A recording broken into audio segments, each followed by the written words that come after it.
So you join me today. Some of you may recognise this venue.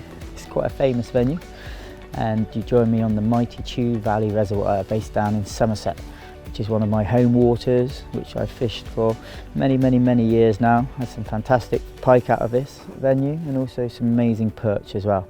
Today I'm here with a friend of mine who's just had one. We've been here since first light, and we've had a couple of each. No monsters yet, but it only takes a bite when you're on Chew Valley Reservoir.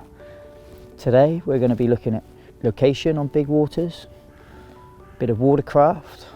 We're going to look a little bit at rigs, the tackle you need, and if you don't know Chew Valley Reservoir, hopefully it gives you a little bit of an insight, so the next time you can be prepared, and who knows, you might even catch pike of a lifetime, because there's certainly a few in here.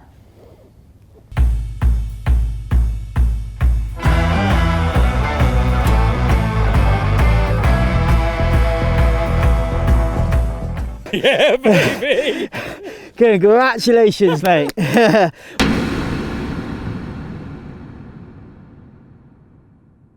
So today I'm on Chew Valley Reservoir.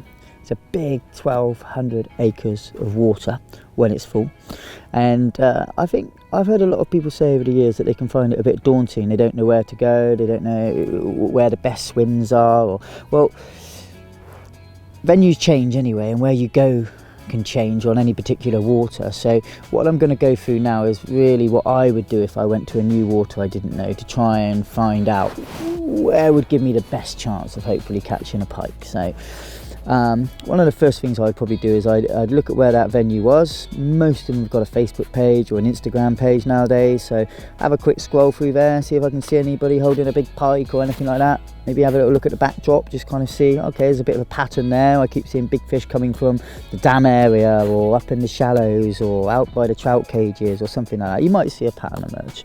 So I'd have a little bit of, take a little bit away from that. Then I'd start looking at the venue itself. Is there a deep end? Is there a shallow end? What time of year is it? Is it in February? If it is, and depending on the water temperature, the pike are probably going to be heading up towards the shallow, so I probably wouldn't be down in the deep water. However, it could be a really cold February and they might still be in the deeper water. So I'd look at the water temperature as well to see where the fish are likely to be, as well as the geography of the lake to see if it is in February, it's likely that the pike are probably going to be heading towards reed beds rather than heading towards a shallow area which is a concrete bowl and there's nowhere for them to spawn, because that's not where they would go to spawn. So obviously I would look for the reed beds. That's another area I would look at doing. And with some reservoirs, they're actually flooded, so they've been flooded, man-made flooded. So you can actually, if you go back in history and go on Google, Google's your friend with a lot of this, you could look back through and you can look back pre-flooding. So you might see, for instance, Chew has got several old mills and it's got old roads going across it and all types of things underneath the water. I think actually if you even go on Google Earth, you can actually look and you can actually see where it's a very clear shallow reservoir. You can sometimes actually see the features underneath the water because it's had an aerial shot on it. So again, you know, you're looking for those type of features where there is an old mill or there is an old road or an old gully or an old valley, something like that in a reservoir, because you know, you're always trying to think of pike being ambush predators, and also bait fish as well. Bait fish, it's not just the pike ambushing to attack their prey. The bait fish need somewhere where they feel safe, because they get ambushed not only by pike but also by cormorants an awful lot, maybe otters and things like that as well. So they also like those types of areas as well. So it's a bit of a knock-on effect there. For example, you might have a sunken pipe, an aeration pipe, or a water source pipe, something like this in a big reservoir. You'll more often than not get that surrounded by bait fish, because they can just skip either side of it. It's maybe the only feature in a big barren bit of water. So if you can find that, it's a good place to start, because you can bet your bottom dollar there will be a few pike around there if there's bait fish around there. What else would I look for? I think if I was going there and I didn't know, I would probably ask in a lodge, a ticket office. I would have a chat and say, how's it fishing? as much come out. It's good to talk to other anglers. A lot of anglers can just walk past anglers without saying hello and things like that, but everyone's come out for a good day, try and catch a few fish, just have a chat. If you can, get to the venue the day before, that's good, and if you're allowed to, walk around the venue the day before. So if there's anyone fishing before you're due to go fishing on a particular venue, then walk around, see if anyone's been catching, see if you see a little bit of a pattern. So you're always trying to look for the weather. Maybe the wind's about to suddenly change and there's a strong southwesterly coming along. Will that push the pike? It will probably push the bait fish, and the bait fish will get followed by the pike. Is there, when you get there and you're doing your walk round, or even on the day, do you suddenly see cormorants and seagulls out in the middle and you see them diving? They're probably only diving on one thing really, which is food, which again is bait fish. So there could well be pike behind there as well. So you can kind of use your eyes on the day. You can use a little bit of Google to try and look through. You can speak to people in the lodge and on the bank. Usually as well in a lodge they have maps. So you've got the topography maps, so you actually can see the depths and the gullies and the different channels and things as well.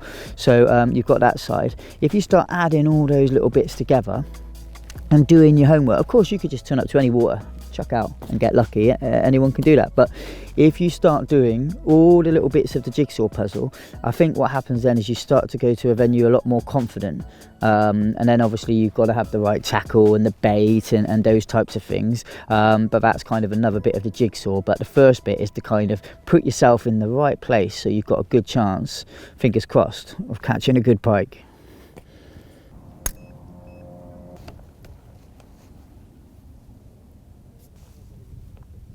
Okay, that's moving away, I think.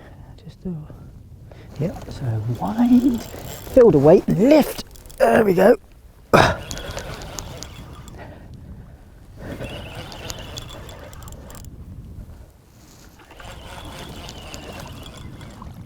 That's never good. Well, we're into a fish. Just got to keep it pumped, because there's a big weed beds out there, and if it suddenly goes solid straight into the weed, I'll stop pumping, I'll hold the constant pressure, and then I'll just keep holding it for 5-10 seconds, see if it kicks free. If it doesn't kick free, I won't lower down and pump, because that gives it slack and they can drop further in it. I just slowly walk backwards on that fixed pressure, and that should ease it if it went out. But it's a small fish, so it's unlikely to go in there, but you never know. Ah, I spoke too soon.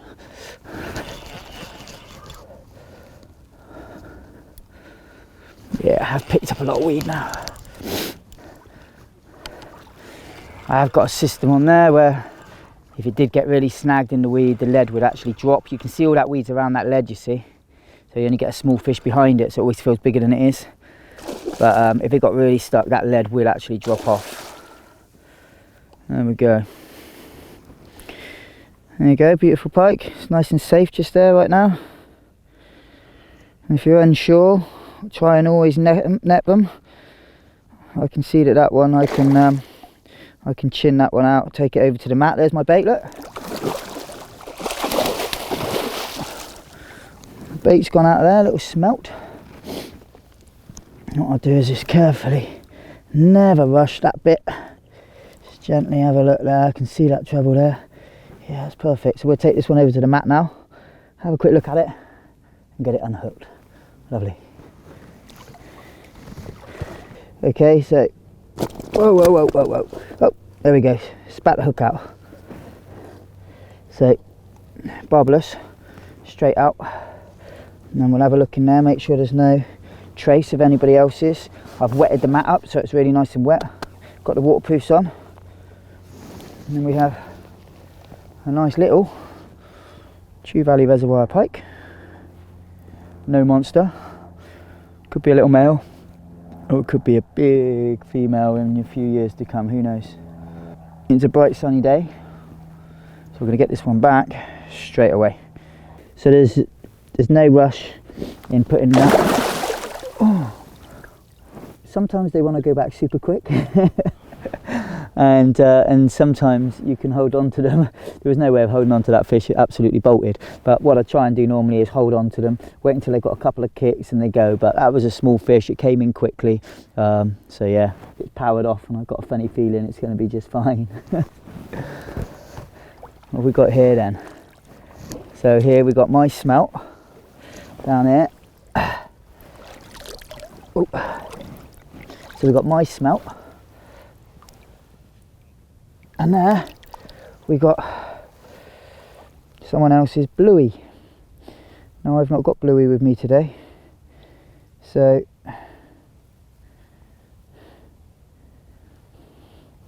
it's picking up other people's chop, but came up and picked up my smelt, and that will be going back out again as a little bit of chopped up ground bait. Perfect.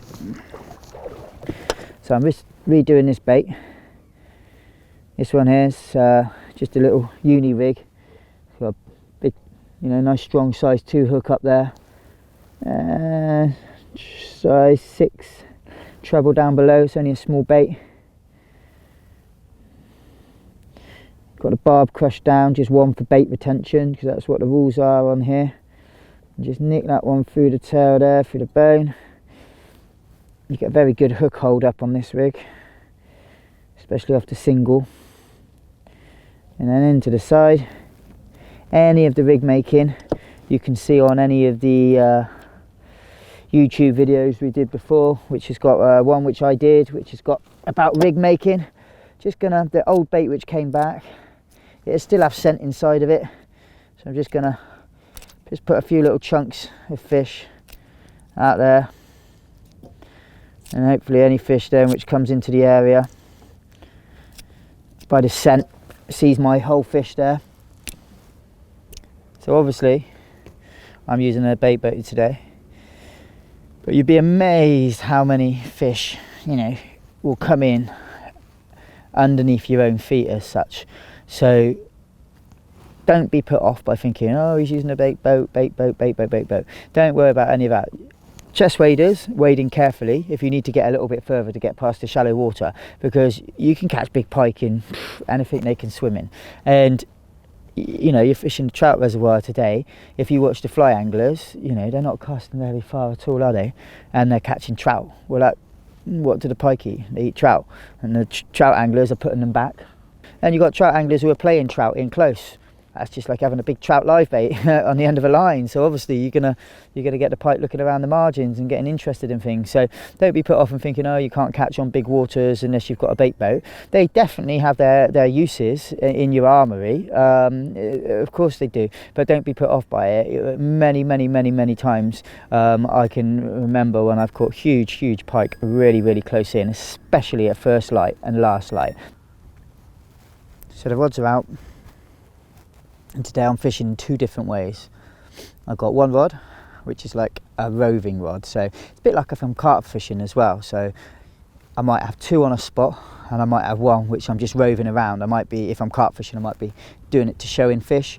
If I'm pike fishing, I'll be doing it to probably different depths of water is what I tend to do it to if I'm pike fishing, or I might see a strike and a load of silverfish scatter. I might see cormorants feed in, something like that. So rather than just chasing everything everywhere, I'll just have 1 rod, which is my gambling rod really, to push about. It's only a 2 rod rule on this venue, so I can only do 1 on a spot and then 1 moving about.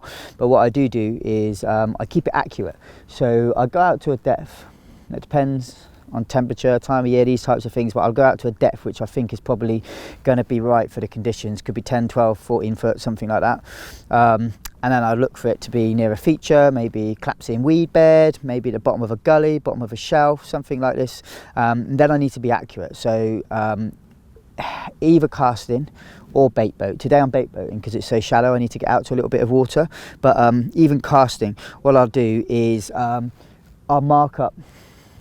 I used a bait boat today, for example, and then I'll use an echo sounder and I'll find a depth change, and then I'll mark it up with a little bit of insulation tape on the line and have it coming off the rod tip by a couple of foot. And I'll always know when I've got my horizon marker. I don't have to use every time I don't have to use the feature finder on the bait boat. I can just literally use the marker, use the horizon and just whip it in and out really, really quickly, and it just saves time and effort, especially if I'm just doing it by the cast. It's no different to when you're carp fishing. You're aiming into a tree line or a pylon or something like this, and you can hit the clip, you can wrap it out on sticks if you really want to and go all carpy, but it's about getting it accurate. And the reasons for that is if I'm on a smaller water, I may well be having one of our spoms and having some chop fish in there, maybe a few pellets, a little bit of the spray. I use some DNA, a couple of sprays of that on there as well, and I'll just put maybe a couple of spoms.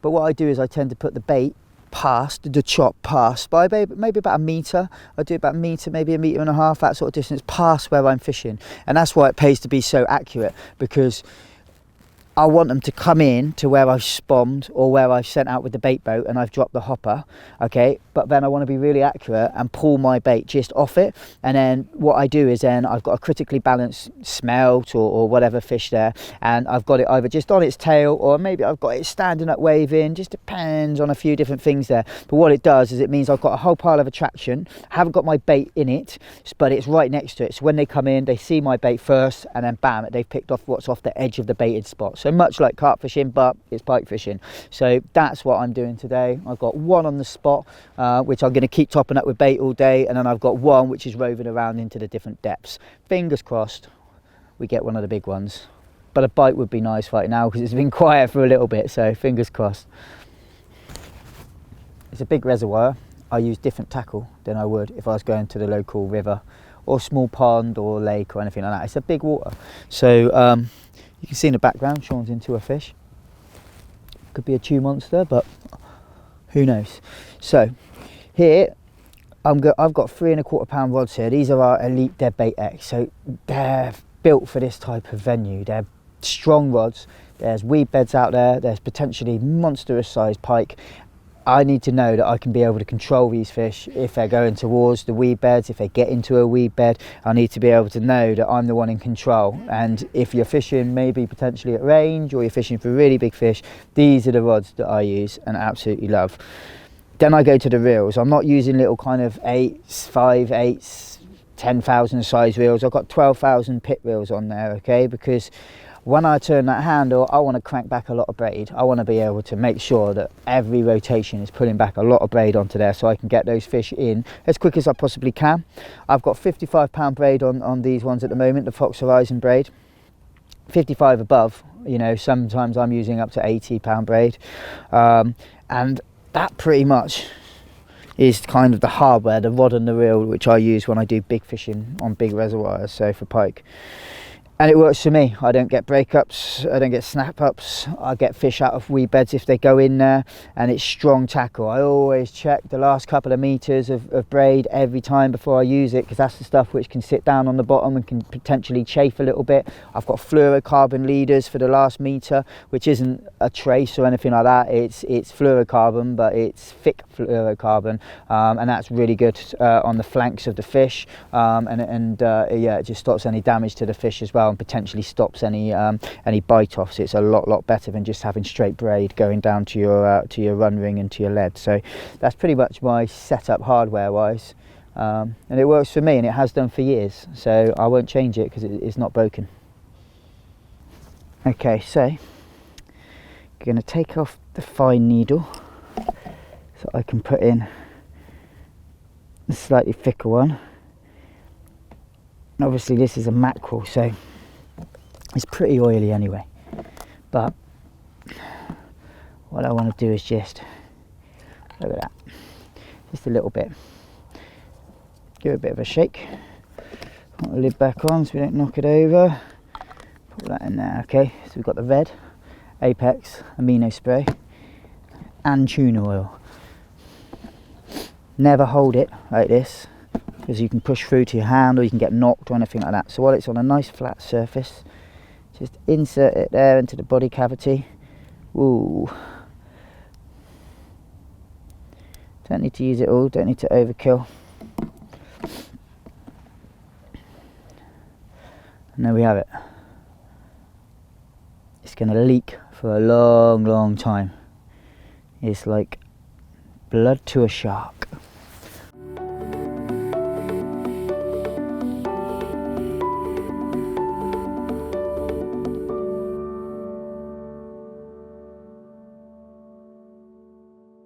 So we're coming to the end of the day. One of the best times of day for pike fishing, especially like it's been today when it's been super bright all day, so it's been really hard, but we've had jacks between us, so we've had a little bit of action. Always gets the heart going when you're sat on a venue like this and it pulls out the clip and the braid starts to go, and it's not all about catching big fish. I've had plenty of big fish over the years from this venue, and after the last couple of years and the pandemic and life and everything like that, it's just good to get on the bank with a mate, eat some nice food, drink some tea, and just watch the world go by with the chance of catching a monster. So it's been a good day.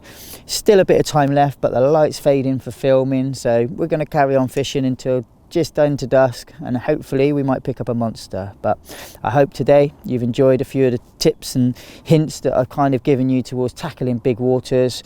Maybe next time when you go to fish a big water, you might just get lucky.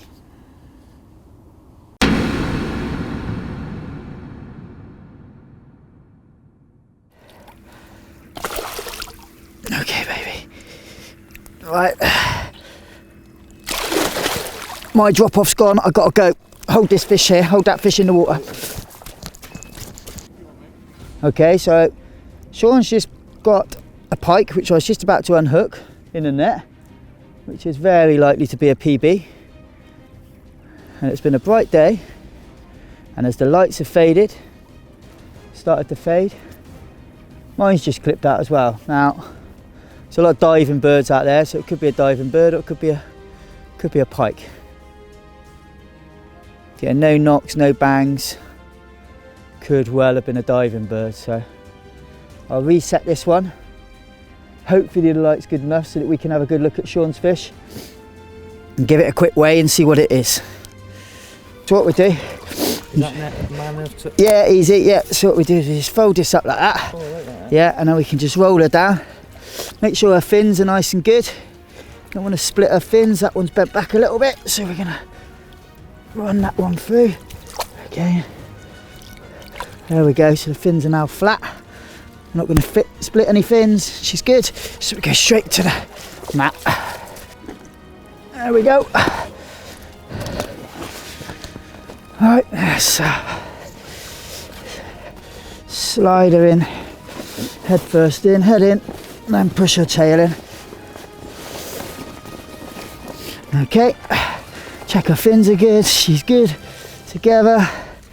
Let's have a look, right. Ooh, look at that. 26, 27, 27. Yeah, baby. Congratulations, mate. What a beautiful fish. Woo! So, if there's any blood, that's from my hand, by the way, if you see any blood. So, let's get around here.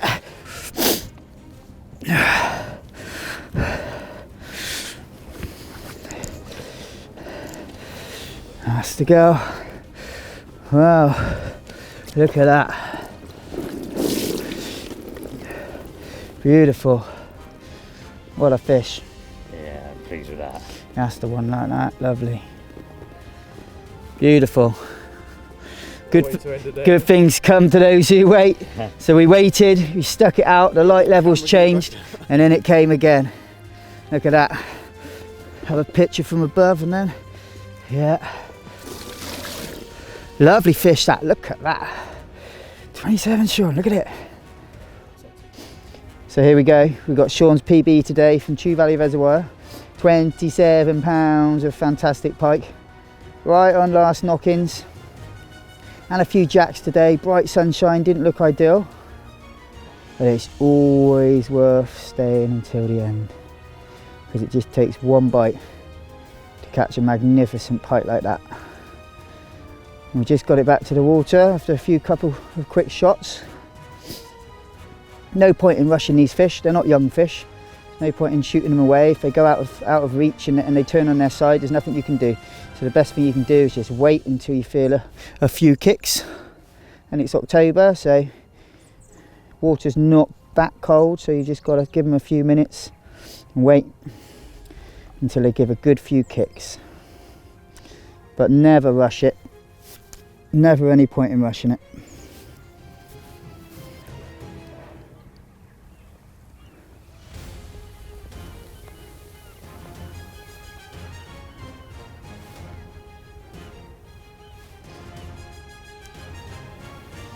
She's kicked a couple of times. She's getting close. She's getting close. She's getting close. She wants to go. She wants to go. She's upright. She's off. She's in shallow water. Look at her. She's a tank.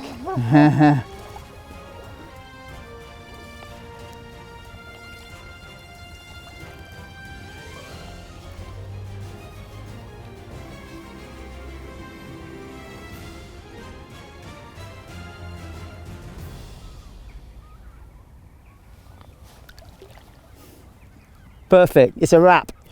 Definitely a wrap. Perfect. Well done, that man.